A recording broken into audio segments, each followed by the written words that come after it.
Hello दोस्तों, मैं आपकी राधिका और हमारे चैनल पे आप सभी का बहुत बहुत स्वागत है। मेरे चैनल से जितने ऑडियंस जुड़े हैं सभी को मैं तहे दिल से धन्यवाद करती हूँ। उनका सपोर्ट हमारी ताकत है, बगैर उनके हम कुछ नहीं कर सकते हैं। तो आज एक सुंदर सा गीत लेके आया हूँ जिसमें ननद भाभी का है। भाभी ननद की तैयारी कर रही है विदाई की। तो देखिए, कह रहे हैं जो गहना गुड़िया कपड़ा लत्ता लेना हो और एक गोदना गुदाया जाता है, आप वो भी कर लो, क्योंकि ससुराल में पानी नहीं पीते बगैर गोदना गुदवाए हुए। तो पहले की ये रस्म थी और गीत तो पारंपरिक है ही है सब। तो आप लोग गीत सुनिए, आनंद लीजिए। बताइएगा गीत कैसा लगा आप लोगों को।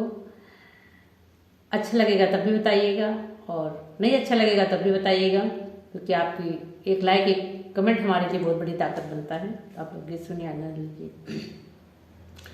आवा गोदाइला आवा गोदाइला आवा गोदाइला गोदनवा हो सुनो ननदो हमार।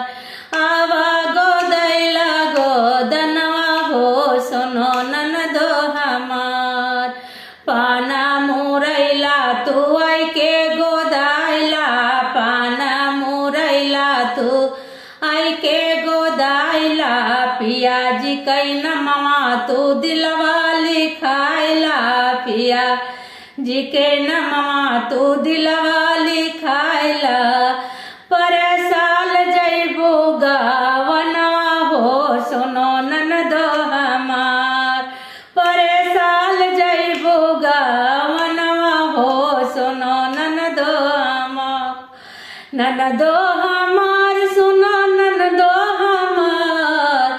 पर साल जैबू गावनवा हो सुनो ननदो हमार।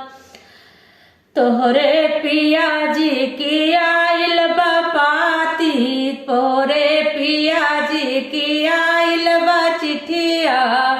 डोलिया कहाँ लेके आई है बाराती, डोलिया कहाँ लेके आई है बाराती। अरे बनल बा सुंदर सा गुनवा हो सुनो ननदो हमार। बनल बा सुंदर सा गुनवा हो सुनो ननदो हमार। सुनो ननदो हमार, सुनो ननदो हमार। बनल बा सुंदर सा गुनवा हो सुनो ननदो हमार। आवा गोदैला गोदनवा हो सुनो ननदो हमार। पूछी है सजनवा तो तू का बतैबू, पूछी है सजनवा तो का तू बतैबू। मरी है मेहनवा तो बड़ा पछतैबू, मरी है मेहनवा तो बड़ा पछतैबू। हर करबू तू कामन बा हनवा हो सुनो ननदो हमार। करबू तू कामन बा हनवा हो सुनो ननदो हमार। अरे ननदो हमार सुनो ननदो हमार। आवा गोदैला गोदनवा हो सुनो ननदो हमार। आवा गोदैला गोदनवा हो सुनो ननदो हमार।